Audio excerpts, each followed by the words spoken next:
45. Matthieu chapitre 27, le verset 50 plutôt. Matthieu chapitre 27, le verset 50. Et côté il dit que Jésus, pour ça, de nouveau, un grand cri et mourit. Qui est mon Dieu. Amen. Nous disons merci pour grâce, il fallait d'accord du fait que matin, nous sommes capables encore de la gloire, de la gloire, une seule mérité. Et tel que nous avons étudié pour aujourd'hui, c'est le salut. Le salut, c'est qu'un jour Jésus-Christ était debout devant son Père. Il a dit à son Père, Père, je vais prendre la mort à la croix. Je vais mourir à la croix. Raison pour laquelle c'est moi qui devrais aller, qui c'est un homme, chaîne de la mort, à tomber en captivité. Chaîne de la mort doit aller dans le péché, de nouveau remonter, revenir à la vie. Mais c'est moi qui j'ai le pouvoir de donner ma vie et de reprendre ma vie de nouveau. Voilà comment l'homme justifié, puisque la pénalité de ses péchés est finie payée, de nouveau nous juste devant la loi. Nous justifiés parce que bon Dieu déclare nous justes. Mais ce que j'aimerais vous dire, ce n'est pas parce que nous faisons absolument rien pour ça. C'est parce que Jésus-Christ, il y a fait un échange avec nous. Parce que Dieu ne doit jamais promettre justice. De toutes les façons, Dieu ne doit jamais laisser le péché impuni. Le salut, c'est que Dieu nous a délivrés de la pénalité du péché. Mais le salut, ce n'est pas seulement délivrer de la pénalité du péché, mais aussi délivrer de la puissance du péché, de la présence du péché, de la position du péché. Dieu nous a délivrés de la pénalité du péché par la justification. Et Dieu nous a délivrés de la puissance du péché par la rédemption. Et Dieu nous a délivrés de la position du péché, de la présence du péché par la sanctification. Sanctification qui veut dire délivrer et de l'esclavage du péché par le terme rançon. Et parce que moi et vous, nous étions esclaves du péché. Nous étions esclaves du péché de naissance. Et car le Psaume 51 dit, nous sommes nés dans le péché. Nous étions esclaves du péché de captivité. Et car dans le jardin d'Éden, le péché est captivé l'homme. Nous étions esclaves péché de dette. Et car la Bible dit le salaire du péché, c'est la mort. Et dans Jean 10, Jésus-Christ dit, et si le Fils vous a franchi, vous serez réellement libre. Et moi et vous, nous sommes libres par moyen du sang de Jésus qui a été coulé sur les bois du Calvaire. Et c'était 2 jours avant ce jour-là, qui s'appelle Dimanche Pâques là, et côté Jésus-Christ était crucifié. Côté Jésus-Christ avait prononcé les 7 paroles sur la croix. Et ce qu'on appelle les 7 paroles de la croix. Et côté dernière parole que Jésus-Christ a prononcée, et lorsqu'il a dit, Père, je remets mon esprit entre tes mains. Amen. Et puis à l'instant, il y a une chose merveilleuse, extraordinaire qui était passée et qui n'a jamais été arrivée avant. Et côté, il y a eu un grand tremblement de terre. Côté l'obscurité, c'était gros midi, gros 3 heures de l'après-midi, et bien fait noir était couvert toute la terre. Côté, il y a eu un grand tremblement de terre. Et côté voile, temple était déchiré de haut en bas. Et avant, le temple était divisé en 3 parties.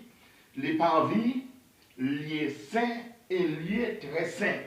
Les parvis, c'était, nous pouvons dire, dans le balcon, dans la galerie.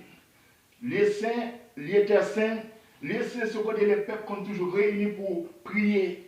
Mais lieu très saint, c'était seulement le sacrificateur qui avait le droit de rentrer dans les lieux très saints, mais c'était une fois par année. Jésus-Christ, n'est-ce pas, il a chiré, la première chose qu'il a fait, il a chiré la voile du temple. C'est-à-dire qu'il a mis fin dans l'encens, il a mis fin dans le sacrifice. Et maintenant, Jésus-Christ nous a donné liberté. Ce n'est pas qu'ils sont un seul homme qui a le droit d'entrer.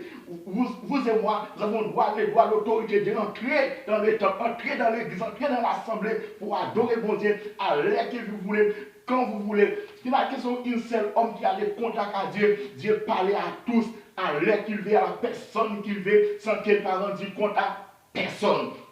À l'instant, Jésus-Christ était descendu dans le séjour des morts. Côté, il a mis dehors toutes les captivités. Nous avons Abraham, nous avons Jacob, nous avons tous les grands qui étaient décédés, Élisée, beaucoup de gens qui étaient décédés, Josué qui était décédé, Jésus qui était dans le séjour des morts, parce que tous les gens qui étaient décédés étaient allés directement dans le séjour des morts. Jésus-Christ est descendu dans le séjour des morts. La première chose qu'il a fait, il a pris la clé de la mort et la clé du séjour des morts. Et cette parole-là, il a prononcé à Jean dans l'île à Patmos, côté il a dit à Jean, et maintenant je tiens la clé de la mort et la clé du séjour des morts. Lorsque Jésus-Christ il a pris la clé du séjour des morts, il a ouvert la porte du séjour des morts, il a mis dehors tous les saints qui étaient dans le séjour des morts, il a mis tous les saints dehors, il a envoyé tous les saints monter, et maintenant il a resté dans le séjour des morts, il a resté là pour prêcher la première fois, et croisade, la première grande croisade, était commencé à prêcher dans le monde invisible, dans le séjour des morts. Jésus a passé vendredi soir, et samedi soir, il a passé tout ça dans le séjour des morts, au côté les saints étaient déjà ressuscités, levés en marchaient sur la terre, attendant la résurrection de Jésus. Et bien, c'était un jour comme aujourd'hui, un dimanche matin, comme ce jour-là, Jésus qui a frappé pied sur la terre, et il a prononcé cette grande parole-là. Il a dit, la mort, où est ton aiguillon? La mort, où est ta victoire? Voilà comment l'homme justifié. Et puisque la pénalité à péché est déjà finie payée, maintenant nous juste devant la loi. Voilà pourquoi Christ nous a donné la liberté à tous les gens pour prêcher la bonne nouvelle du salut. Amen. Avant Jésus-Christ, c'était question de l'homme. La femme n'a pas le droit de prêcher, de faire absolument rien dans l'assemblée. S'il a même quelque chose à dire, il devrait parler à son mari. Et son mari qui devrait dire à sa place. Lorsque Jésus-Christ est ressuscité, la première chose qu'il a fait, il a donné la femme droit, pouvoir, l'autorité pour porter la bonne nouvelle du salut. Il a dit avec la femme, allez dire disciples ce qui était passé. La première personne, Jésus était adressé. Jésus a donné pouvoir, l'autorité pour aller prêcher la bonne nouvelle du salut. Ce n'était pas un homme, c'était une femme. Amen. Les patriarches, du temps avant Jésus-Christ, les patriarches étaient formés de 12 hommes. Pendant Jésus-Christ, la mission de Jésus-Christ, il avait choisi 12 disciples. C'était 12 hommes. Mais pendant sa résurrection, il a parlé à sa femme. Il a dit à la femme, allez apporter la bonne nouvelle.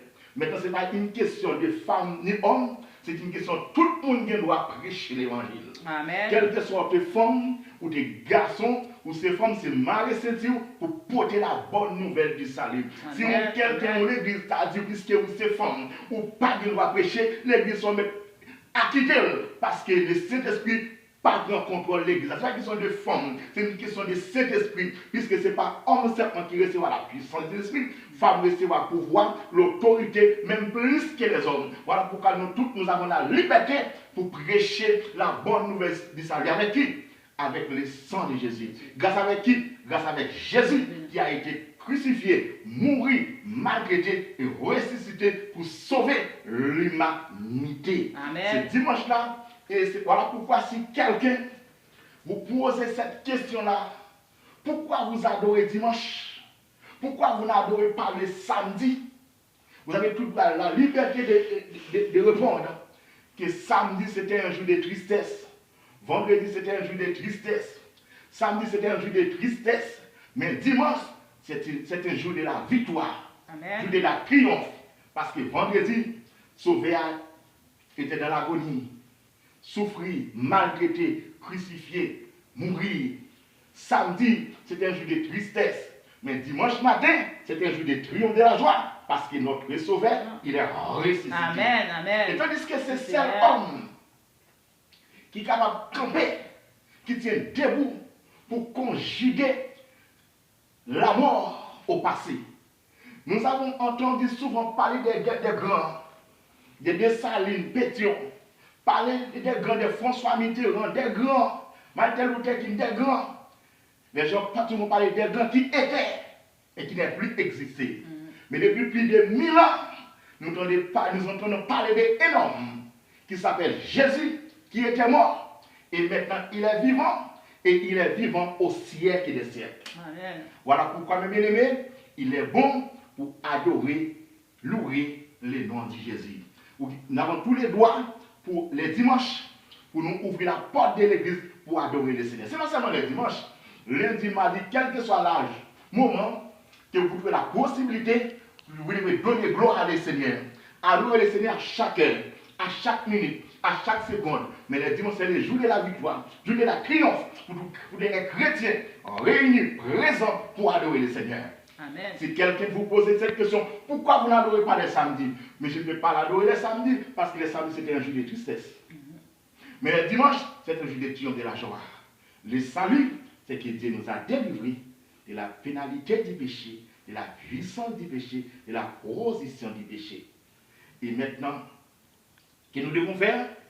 Rester toujours, compter sur Jésus, parce qu'il va bientôt revenir nous chercher pour qu'il nous ramène où? Dans le ciel avec lui. Amen. Et là où selon Jean chapitre 14, nous serons pour toujours avec lui. Amen. Que Dieu vous bénisse. Amen.